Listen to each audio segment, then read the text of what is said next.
예, 본문 네, 창세기 1장 26절 28절 말씀은 여러 가지 형태로 많이들 아마 설교 들으셨을 겁니다. 하나님의 창조 절정이라고 할 수 있는 바로 인간 창조에 대한 부분이죠. 하나님의 형상으로 지어진 인간이 어떻게 어떤 존재로 지어졌으며 또 어떻게 살도록 의도되어졌는지 이 말씀을 깊이 묵상하다 보면 우리에게 확인이 되어집니다. 오늘 하나님의 형상이 회복되어진 우리 성도들이 이 시간과 이 공간 속에서 어떻게 살아야 될지 이 말씀을 깊이 묵상하며 또 끝나는 시간에 함께 기도하는 시간을 같이 가졌으면 좋겠습니다. 그러면서 우리 옆 사람에게 진심을 담아서 한마디 이렇게 좀 인사를 권해보실 텐데 한번 이렇게 해볼게요. 당신 참으로 근사하네요. 제가 진심이라고 말씀드렸어요. 진심이라고. 마음을 담아서 진심으로. 어때요? 그 의미가 들으니까 되게 기분이 좋아지죠. 예, 근사하다고 하니까.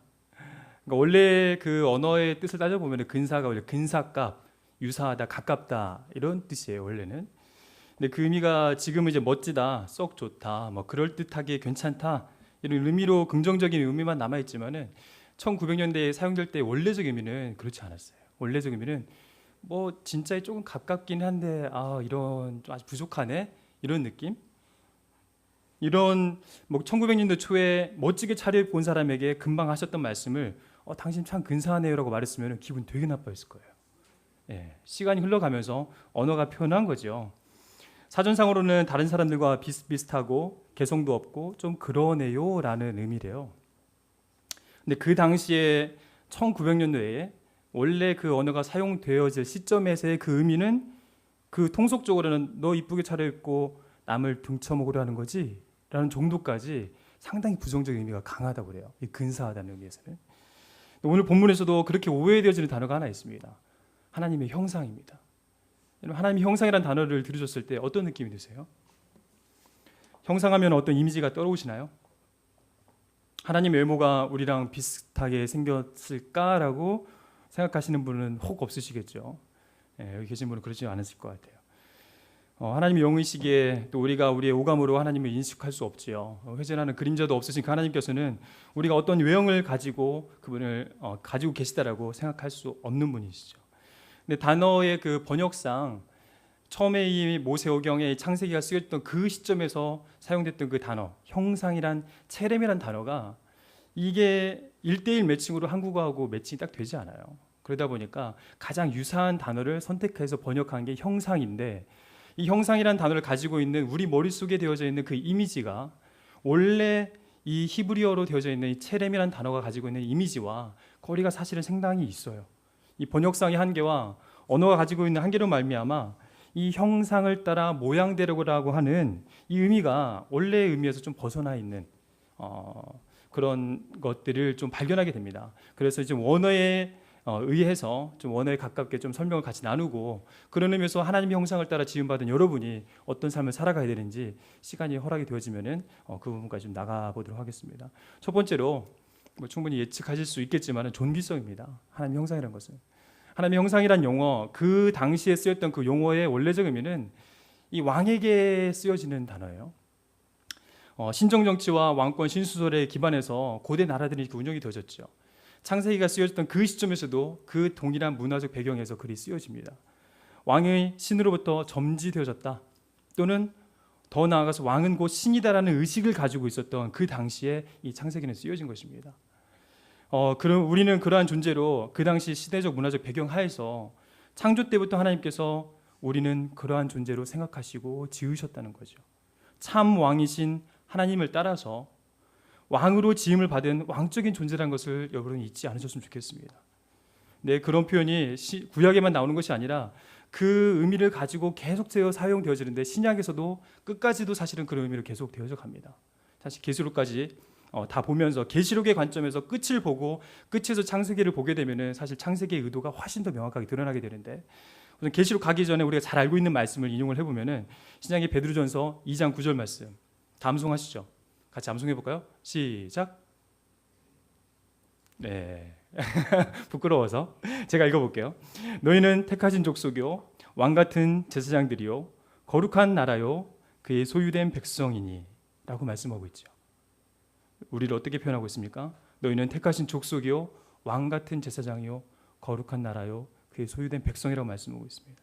거기 보면 이제 왕 같은 제사장들이라는 표현이 나오는데 여기에 이것도 좀 번역상에 좀 아쉬움이 있습니다. 원어에 따져보면 영어가 사실 더 가까운데 royal priesthood입니다. 그러니까 priesthood는 제사장인데 royal 하면은 왕 같은이 아니라 왕가의입니다. 왕인 제사장인 것입니다. 바로 우리 제사장 쪽 부르심을 받은 여러분 각자가 사실은 왕 같은 이 비유법의 직유법에 의한 것은 사실은 원래의 것을 잘 표현하기 위해서 유사한 것을 갖다 쓰는 거잖아요. 그 맛을 쓰는 그 의미는 왕 같은이라고 말할 때는 너는 왕이 아니라는 의미가 그 안에 포함이 되어 있죠. 왕과 같다는 거죠. 비슷하다는 거죠. 그러나 사실 원어적 의미에서는 왕인 제사장입니다. 여러분이 제사장 쪽 부르심을 받았지만은 사실은 그 수준이 왕으로서의 여러분이 제사장으로 부르심을 받았다는 것, 이걸 동일하게 잊지 않으셨으면 좋겠어요. 하나님이 다스리시는 이 나라의 왕으로 또한 공주로 여러분을 부르셨다는 겁니다. 누구를 또 그렇게 만들었는가? 남자만 그렇게 만드셨나요?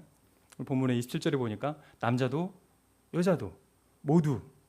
사실 이 히브리어에서는 이제 표현법이 있는데 표현법 할 때 중요한 것을 가운데 놓게 돼 있어요.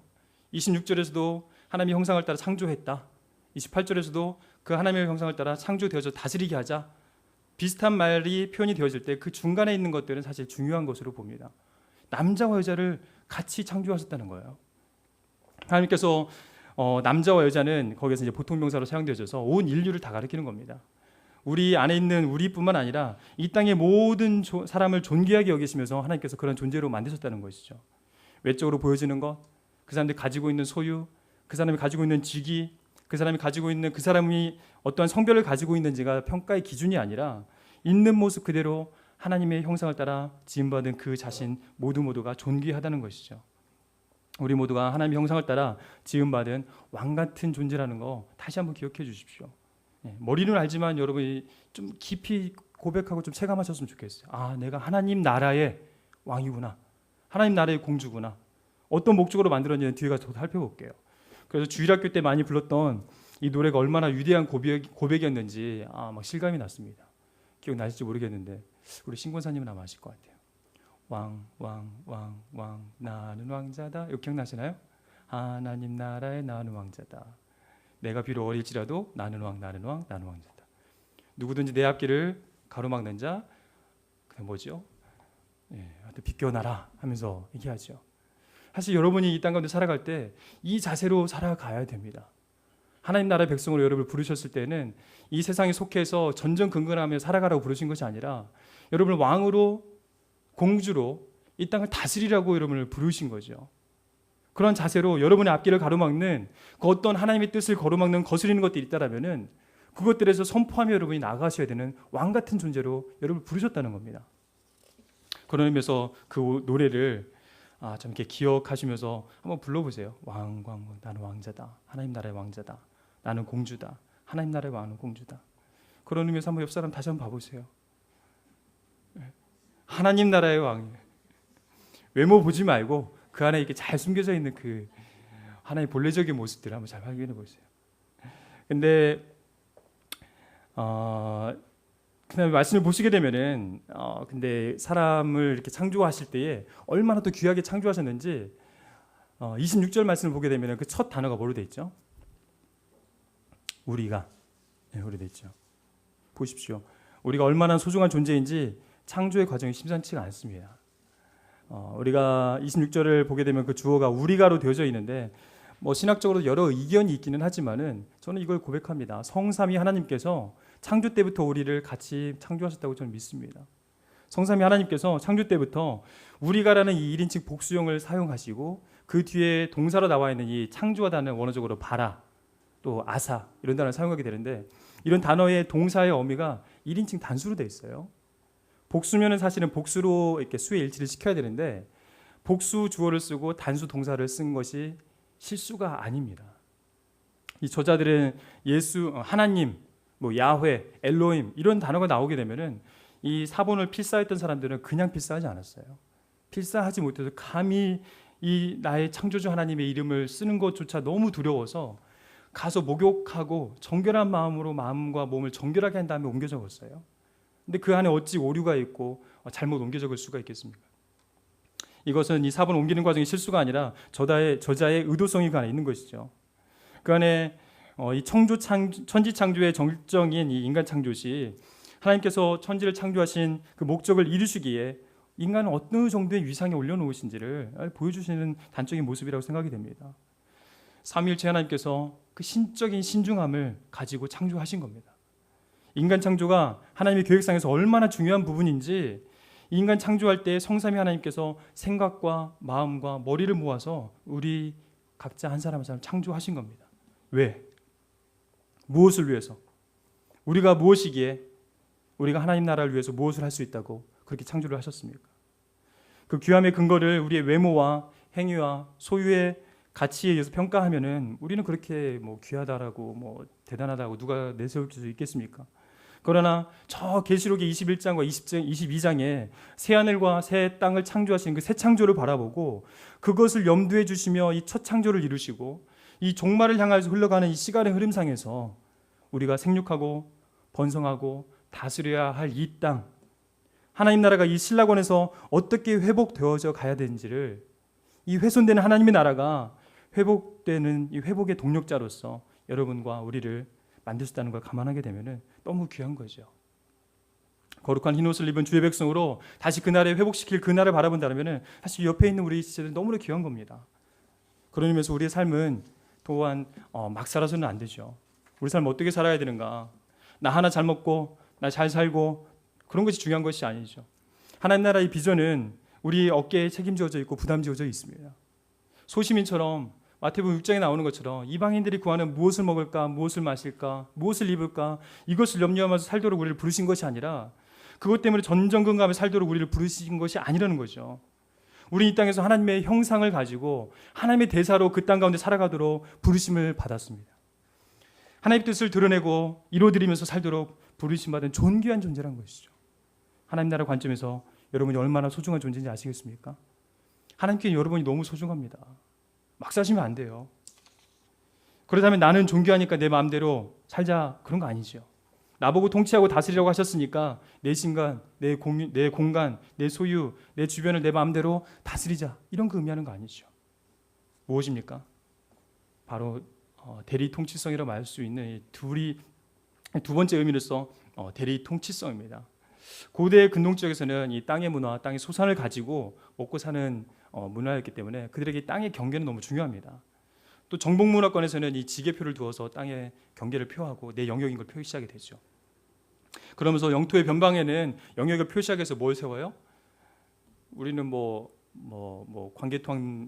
광개토 대왕 능비도 있고 진흥왕 순수비도 있고 그런데 글들이 많이 적혀 있죠. 그러면 통치 이념들이 적혀 있잖아요. 또 그 어떠한 목적으로 어떻게 다스린다, 그리고 어떻게 여기까지 왔다 그런 것들이 적혀 있게 되고 그런 것들이 글을 보게 되면은 사실은 그의 통치 이념과 방식들이 드러나게 되죠. 그런데 그 당시에는 글들도 있었긴 하지만은 글이 보편화되어 있지 않았기 때문에 이 얼굴의 형상에 많은 부분의 의미를 담습니다. 그래서 이 우상을 만들어 놓고 우상에 만들어 놓든지 아니면 그 변방에다가 신전을 만들어 놓고 그곳에서 왕에게 절하게 하고 왕에게 통치를 받게 하고 왕의 통치의 그 특성을 그 얼굴과 형상과 드러내는 것으로 하겠죠. 얼굴이 막 무섭게 생겼어요. 아, 철권 통치를 하겠구나. 무섭겠구나. 얼굴이 좀 온화하게 생겼어요. 그렇다면은 부드럽게 다스리겠구나. 그런 생각들을 하게 되고 그 왕의 통치의 그 동상들을 보면서 지나가는 사람들이 마음에 사모하는 마음도 생기고 때로는 그 지경을 넘어가서 경계를 넘어가서 자기의 이 소속을 옮겨서 동경하는 마음으로 결국 나라를 옮겨가는 일도 생기는 거죠. 하나님께서 우리를 세상과의 그 경계선상에서 이 우상으로 아이콘으로 세우신 거예요. 이콘으로 여러분을 세우신 겁니다. 이 세상과의 경계에서 사람들이 여러분을 보고 여러분을 통해서 하나님의 통치 방식과 하나님의 그 다스림이 무엇인지를 봐야 되고 하나님의 성품이 어떠한지를 바로 여러분 한 분을 한 분을 통해서 드러나야 되고 그걸 통해서 이 세상의 경계에 있는 사람들이 여러분을 보고 이 경계를 넘어가는 일들이 있어야 되는 것이죠. 바로 여러분 삶을 통해서 우리 삶을 통해서 그런 일이 드러나도록 우리를 부르셨다는 것입니다.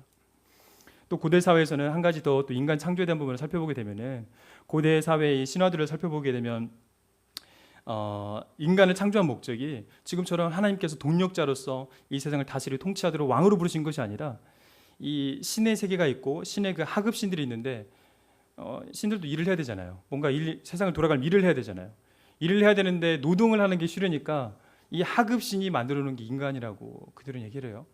자기들의 노동을 위해서 자기들의 그 일을 대신할 수 있는 목적으로 인간을 만들어 놓은 거죠. 그걸 저는 지금 시대 사회에서 좀 풀어봤어요. 노동의 그 요구에 창조주가 부여한 가치에 반응하면서 일하는 것이 아니라 아무 생각 없이 그냥 그 사회에서 그 신화적인 요구에 의해서 그 사회의 요구에 의해서 노동을 붓기만 하면 그 시대에 그 사람은 살 수 있었죠. 그 당시에 그 사람들은 그 신의 요구에 의해서 노동을 목적으로 만들어졌기 때문에 노동을 잘하게 되면 신의 보호를 받고 그 안에서 인정받으면서 그 안에서 떵떵거리면서 누리면서 사는 거예요. 지금 이 시대는 어떻습니까? 우리는 노동력을 한없이 붓기 시작하죠. 지금 여러분이 속해 있는 그 지역사회에서 또 가정에서 직장에서 노동을 부어야 됩니다. 2장 15절을 나중에 살펴보겠지만 노동을 부어야 돼요. 하나님께서 노동하도록 우리를 부르셨어요. 근데 그 노동의 목적이 무엇인지는 다시 한번 살펴볼 필요가 있습니다. 하나님의 목적에 맞게 우리가 노동을 붓는 것인지 아니면은 이 고대 사회에 인간을 자기들의 목적을 위해서 노동의 목적으로 창조하여서 인간이 자기의 그 구미에 맞게 인정받으며 살도록 이렇게 눌러놓은 상태에 피조된 피조물로 자기 스스로 살아가는 것인지 돈이 만몬이 성공이 지배하는 이 시대 가운데서 인정받기 위해서 그 안에서 바둥바둥 살게 만들어 놓은 그 만몬의 신의 하에서 통치를 받으며 사는 것인지 아니면은 하나님의 형상을 따라 지음받은 왕으로서 공주로서 여러분이 속해 있는 그곳에서 하나님의 나라를 회복시키기 위해서 살아가는 것인지 우리가 진지하게 사실 살펴볼 필요가 있죠. 애굽 사회에서의 그 이스라엘이 그랬던 것처럼 애굽 사회에서 그랬어요. 애굽이 히브리인의 하나님이라고 그래서 하나님을 믿는 족속이었죠. 하나님을 고백했던 족속이었어요. 그런데 모세가 바로 앞에 가서 이 백성이 나를 예배해야 되니 내보내라 했을 때 이 애굽의 왕 파라오가 이 이스라엘 백성을 엄청 힘들게 했죠. 재료도 주지 않고 벽돌을 만들게 하고 그런 어려운 시기 가운데 있을 때에 하나님을 주로 고백하던 이 이스라엘 백성은 하나님을 고백한 게 아니라 네가 하나님을 드러내가지고 우리가 고생하는 거 아니냐라고 말을 하고 있습니다. 그래서 나중에 모세가 그런 걸 알게 되고 모세에게 쫓아가죠. 이스라엘의 리더들이 쫓아가서 네가 하나님만 얘기하지 않았어도 우리가 이 땅에서 편하게 살았을 텐데 라고 말을 하고 있는 것이죠. 그들의 삶의 정점에 뭐가 있습니까? 하나님이 계시나요? 하나님이라고 고백은 하죠. 진짜 하나님이 계시면 그들이 하나님의 이름이 고백되어졌을 때에 그들이 너 때문에 네가 하나님을 드러내서 우리가 파라오에게 고통을 받고 있다라고 얘기를 하겠습니까? 그들의 삶의 중심에 뭐가 있어요? 파라오가 중심인 거죠. 지금 여러분이 살고 있는 이 땅에서 여러분의 삶의 형태는 어떻습니까? 여러분 삶의 중심에 이 정점에 무엇이 있습니까? 혹시 하나님 앞에 기도하며 나아갈 때 하나님 이 땅을 다스리는 이 땅에서 성공하게 해주세요. 이 땅이 지배하고 있는 이 돈의 가치에서 나도 돈 좀 이렇게 만지며 살게 해주세요. 이 돈의 가치와 성공과 이 높이 올라가는 것이 중요한 가치가 되어버린 이 땅에서 나도 올라갈 수 있고 우리 자녀도 올라갈 수 있도록 우리를 이렇게 높여주세요 라고 하나님께 요구하고 있다면 그 땅은 하나님이 다스리는 영역입니까? 그 땅을 다스리는 만몬이 다스리고 있는 영역입니까? 사실 우리는 고민해봐야 됩니다. 이 시대에 우리도 동일한 그런 가치관에 이 노동에 요구되어지는 이 하급신의 영역 하에서 그냥 이용만 당하고 있는 삶을 살고 있는 건 아니지. 여러분이 하나님의 백성으로서의 정체성을 가지고 있다면 분노하셔야 돼요. 사실은 내가 왜 이렇게밖에 못 살지? 네? 우리 그리스도인들이 왜 이렇게 살고 있는 것이지? 하나님의 나라가 어떠한 나라인데 내가 왜 이렇게 사는 것이지? 라고 분노하셔야 되죠. 왕과 같은 주체적인 삶을 살지 못하고 끌려다니는 삶, 향방 없이 그냥 바쁜 삶, 저 멀리 끝을 바라보지 못하고 코앞의 일에만 집중하게 만드는 삶, 사실은 21세기에 사단이 가장 많이 쓰고 있는 전략이죠. 그곳에 함몰되게 해서 주님을 바라보지 못하게 하죠. 주님을 바라보지 못할 뿐만 아니라 여러분 자신도 바라보지 못하게 하죠. 여러분의 내면 세계가 어떻게 뭉들어져 가는지, 훼손되고 있는지 모르시죠. 여러분 삶이 어떻게 살아가고 있음으로 말미암아 이 하나님의 그 가치를 내가 잃어버리고 살고 있는지 모르시죠. 너무 바빠요. 근데 사실은 우리 안에 그런 부분이 좀 회복이 되어야 되겠습니다. 하나님 우리를 세상에서 그러한 종으로, 세상에 끌려다니는 종으로 창조하신 것이 아니시잖아요.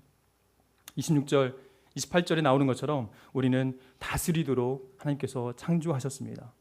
인간의 창조 목적은 하나님의 뜻대로 이 땅을 다스리게 하려는 것에 있습니다. 즉 하나님을 대신하여서 하나님이 참 왕이신데 그 하나님의 형상을 따라 지음받은 우리가 있는 그곳에서 하나님의 통치를 대리하여서 대리 통치로 그것을 다스리도록 우리를 부르셨다는 것이죠.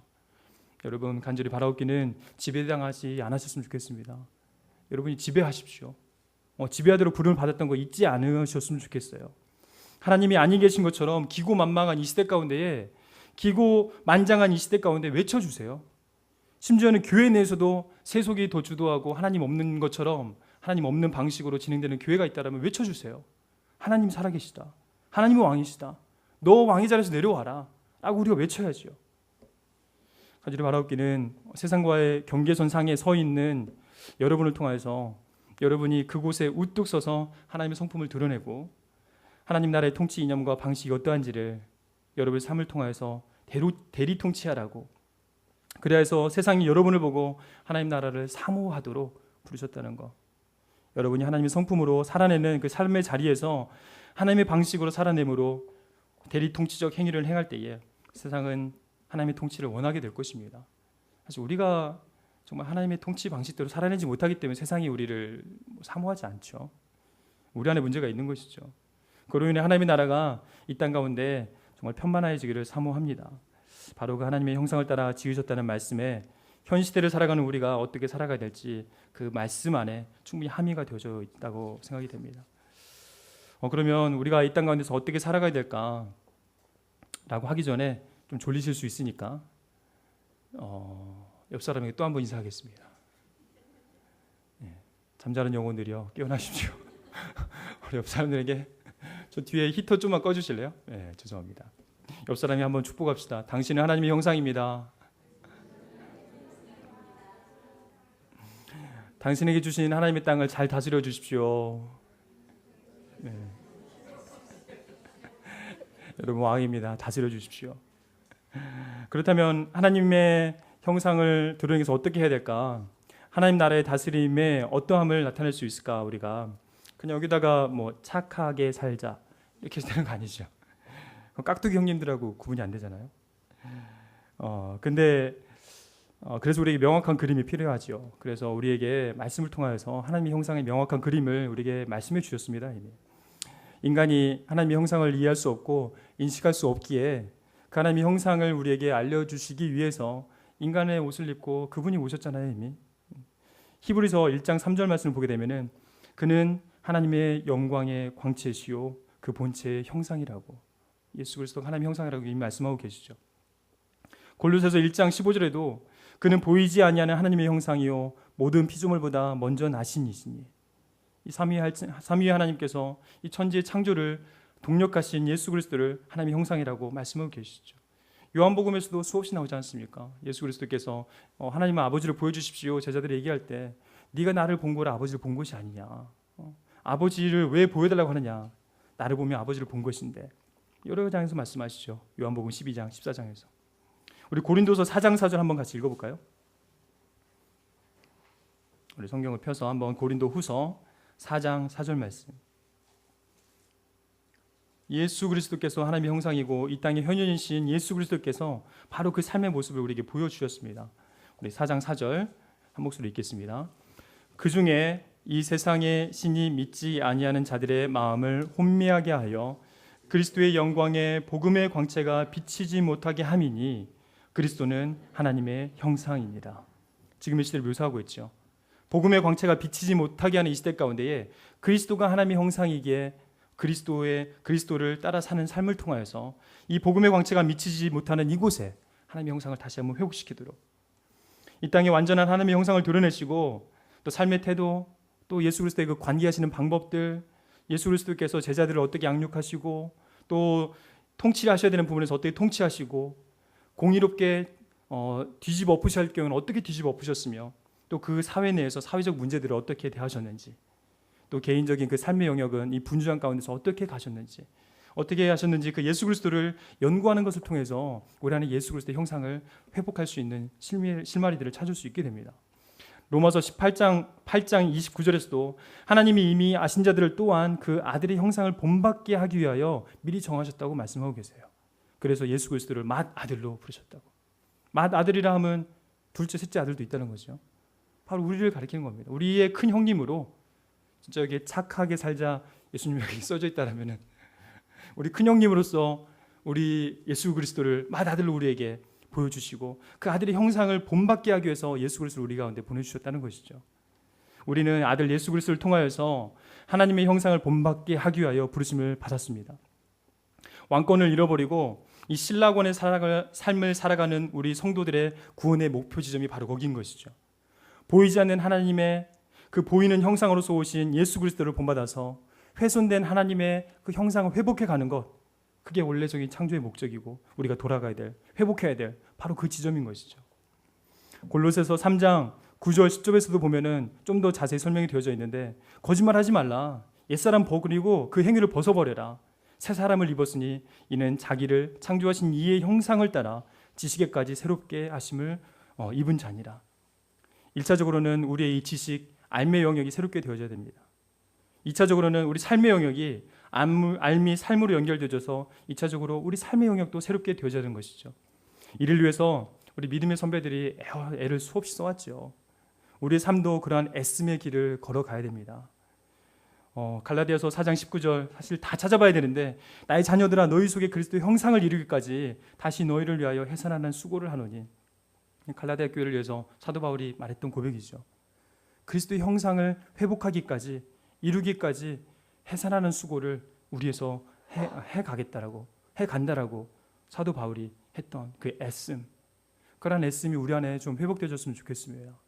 우선 여러분 자신을 위해서 내 안에 하나님의 형상을 회복하기 위해서 해산하는 수고를 하셔야죠. 되게 우리 정주혜 집사님 여기 와 계시는데 얼마나 얼마나 그 해산하는 과정이 힘들었는지 얘기를 들어서 알고 있어요. 그 정도로 해산하는 수고로 그리스도 형상을 위해서 이루기 위해서 애를 쓰시라고 하면은 정말 마음이 좀 쉽지 않겠죠.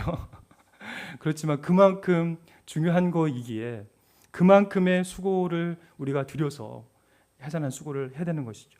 우리는 이 땅에서 이것 하다 가는 겁니다. 이 땅에서 다른 것, 이 땅에서 우리의 소원을 이루고 내가 원하는 것을 이루고, 이건 기독교 아니죠. 이것을 위해서 우리를 부르신 것이 아니라 우리의 소원을 깨어버리고, 내가 바랬던 것을 깨어버리고, 도리어 하나님의 형상을 우리 삶 속에서, 하나님의 뜻을 나의 삶 속에서 그 자리에서 회복시켜 가는 것, 그것 하다 가는 거죠. 이 땅에서 우리는 이 땅에서 신앙생활을 통해서 하나님의 형상으로 이 땅에 오신 예수 그리스도의 형상을 쫓아 십자가의 삶을 쫓아가고, 훼손된 하나님의 형상을 회복하는데 우리의 삶을 투신하고 전력을 다하며 함께 믿음의 형제들과 함께 걸어갔으면 좋겠습니다. 수많은 교리 공부도 하고 성경 공부도 하고 이런 알매 과정도 많이 중요합니다. 바른 알미 또 바른 삶으로 연결될 수 있기 때문에. 그러나 그런 것들이 거기에만 멈춰지지 않도록 그 많은 지식과 열심히, 그 행위들이 우리의 삶을 이 십자가의 길로, 하나님의 형상을 회복해가는 길로, 하나님의 그 뜻을 이루어드리는 길로 나아가지 못한다면은 지난 수요일날에 목사님이 설교해 주셨던 것처럼 꽝이에요. 꽝. 주님 앞에서 우리가 꽝이 될 수 있어요. 그렇다면 우리가 말씀 마무리하면서 우리가 이것을 어떻게 이루어가야 할까? 또 하나님께서 한 마음을 주시는 것 같아요. 오늘 오전에 목사님 통해서 주셨던 말씀처럼 매일매일 그 인자와 긍휼을 매일 아침마다 경험해야 되듯이 매일매일 우리 안에 이런 성화의 삶이 계속 이어져야 됩니다. 매일 이 현재적 삶에서 이것을 계속 이루어 가야 되는 거예요. 과거에 한때 내가 처음 했던 그 은혜, 과거에 내가 체험했던 그 영광, 그 하나님 앞에서 압도되어졌던 그 감정적인 고향, 내가 한때 주님 앞에 붙들림을 받았던 그 소명의 의식, 과거의 그것이 여러분의 영원한 지속적인 성화를 보장해 주지 못합니다. 오늘 지금 이 시간이 중요한 거죠. 지금 여러분이 주님 앞에서 성화되어지기로, 예수 그리스도를 닮아가며 하나님의 형상을 회복해 가기를 소망하면서 현재적인 삶에서 여러분이 여러분이 또 소명 받았던 그 소명을 일치시켜가며 지속적으로 살아가려고 노력하는 그 삶이 우리에게 필요한 것이죠. 하나님의 은혜로 우리에게 주권적으로 주어졌던 그 은혜들을, 우리가 그 거룩한 또 그 부르심을, 또 주님의 자녀로 부르신 그 소명을 매일 경건하게 살아가지 않는다라면은 실제 삶은 여러분의 부르심과 좀 거리가 있게 갈 거예요. 근데 지금 우리가 보는 것처럼 이제 거리가 너무 멀어졌어요. 우리의 부르심과, 하나님의 그 부르심과, 하나님의 그 소명과 실제 우리가 드러내야 될 이 삶의 영역이 너무 멀어졌죠. 다시 한번 기초로 돌아가시면 좋겠습니다. 다시 한번 예수 그리스도께로 돌아가십시오. 예수님을 묵상함으로 예수님의 삶을 상고하고 우리 자아는 죽어지고 낮아지기를 사모하게 되고 종국에는 예수 그리스도와 함께 그 십자가에서 죽어지기를 사모하는 마음, 하나님의 형상이 조금씩 드러나는 길입니다. 이 수많은 이 표상적인 가면인 표상적인 자아인 페르소나를 벗어버리고 이것을 죽이지 아니하고 내 안에 이 왜곡된 자아와 이기적인 자아와 이 구조적인 사회 문제 안에서 적응해 가면서 이 왜곡되어 버려진 내 자아들이 예수 그리스도 안에서 철저히 성찰되지 않고서는, 발견되지 아니하고서는 우리 자아는 절대 죽기를 원치 않습니다. 사실 우리 자아는 자기 방어, 자기 보호 기제가 더 강해요. 죽지 않으려고 그래요. 예수 그리스도와 함께 십자가에 죽으라고 하면은 뭔가 감상적이고 되게 멋있어 보이지만은 실제적인 삶에서는 죽지 않으려고 그래요. 우리가 그 내면을 주님 앞에서 철저히 드러내지 않고 보지 않고서는 우리 자아는 절대 죽지 않습니다. 도리어 자아가 죽지 않으려고 발악을 하면서 이 본래적 자아와 내 보여지는 표상적 자아가 괴리감을 내면서 내 안에 괴로움만 더 커지죠. 진정한 변화와 성숙, 성화는 경험되지 못하고 거룩의 모양만 쫓아가다가 하나님의 형상은 회복하지 못한 채 이 땅에서 그냥 그렇고 그렇게 살아가면서 꽤 괜찮은 그리스도인이라고 스스로 생각하며 살아가게 되죠. 그래서 사도 바울은 두려운 가운데 이렇게 말한 것 같습니다. 고린도전서 15장 31절처럼 나는 날마다 죽노라 라고 말을 한 것이죠. 그러면 눈을 한번 잠깐 감아 보시겠습니까? 한번 이렇게 고백해 보십시오. 여러분 스스로에게 나는 날마다 죽노라. 잠잠하게 하셔도 괜찮습니다. 나는 날마다 죽노라. 예, 그 고백을 한번 이 사순절 기간을 보내시면서 한번 계속적으로 한번 해보지 않으시겠습니까? 나는 예수 그리스도와 함께 날마다 죽노라. 그 부르심, 소명을 따라 살려면은 매일 그리스도와 함께 십자가에 죽는 체험을 하셔야 됩니다. 또 오늘 하루 주님 앞에 나와서 죽어지지 않냐면 내일은 더 멀어져요. 지금 당장 결정하십시오. 결정하셔서 지금 기도하세요. 주님, 내가 주와 함께 십자가에 죽기를 사모합니다. 2000년 전에 십자가에 못 박혀 죽으신 그리스도의 죽음이 나의 삶에 침투되게 하여 주십시오. 그리스도를 나 대신 죽게 하였던 이 죄와 정욕이 죽어지게 주님 그 십자가에 나 또한 죽게 하여 주십시오. 바로 이 지점으로 우리가 돌아갈 때에 그 지점에서 우리는 예수 그리스도의 부활을 분명히 경험하게 될 것입니다. 그리스도의 장성한 분량까지 나아가게 사모하며 하나님의 형상을 따라 그 모양대로 그 하나님의 그 반사적 영광, 하나님의 영광을 우리 반사해내면서 이 땅 가운데서 하나님의 나라가 회복되기를 사모함으로 우리 하늘의 삶, 매일의 삶을 살아가기를 간절히 바랍니다.